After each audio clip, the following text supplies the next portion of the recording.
Fiancé slept with his first love, and on my wedding day, my fiancé's first love appeared at the wedding ceremony, wearing the exact same haute couture gown as mine. I watched them stand together at the entrance, greeting the guests as if they were the bride and groom. Maintaining a calm expression, I complimented them, saying they looked like the perfect couple, beauty and brains, a match made in heaven. She burst into tears and fled the scene. He, however, didn't hesitate to humiliate me in front of everyone, accusing me of being petty and narrow-minded. When the wedding banquet was over, he left for what was supposed to be our honeymoon, with her by his side. I didn't argue or cause a scene. Instead, I quietly booked an appointment for an abortion. The festive ribbons on the bed hadn't been cleared away, but I was too worn out to care. I lazily swept them off the bed and collapsed onto the soft mattress, feeling the weight of the day press down on me. As I plugged my phone into charge, a notification coincidentally caught my eye, a post from Susie McKinney on her social feed. "Grateful for your presence, not a moment wasted," was the caption. The attached photo showed Hank holding her in his arms, the two of them gazing into each other's eyes, barely a centimeter apart, lips on the verge of meeting. Matching couple rings gleamed on their fingers. If it were in the past, I would have stormed over and demanded an explanation from him. But now, I just quietly turned off my phone, rolled over, and went to sleep.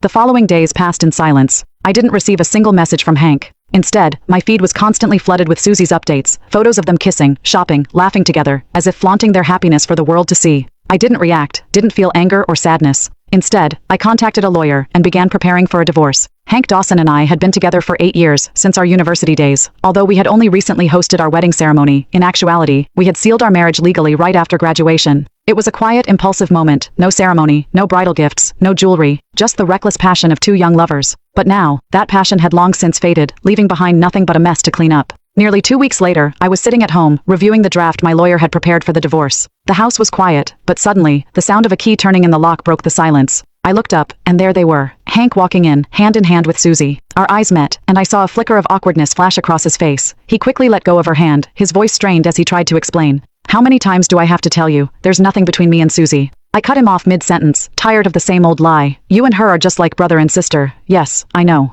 I looked at him, my expression calm and indifferent. There wasn't any trace of anger. Hank's face, however, grew colder, his brows furrowed in frustration, his voice, laced with helplessness, cut through the room. "Then what are you upset about this time?" "I'm busy," I replied, my attention already back on the draft in front of me, completely uninterested in meeting his gaze. But my silence only fueled his frustration. His face hardened as he wrapped his arm tighter around Susie and stormed out of the house. He made a show of slamming the door open wide, standing there, waiting for me to give in, like I always had. But not this time. I didn't even look up. With a final angry slam, he shut the door behind him. It wasn't long after they left that my parents called, asking me to come over for dinner. I agreed. When I arrived at their place, who do I run into at the door but Hank? He looked at me, something like guilt flickering across his face before he smoothed it over with a forced calm. "Are we going in together?" he asked, trying to sound casual. I nodded and walked inside without a word.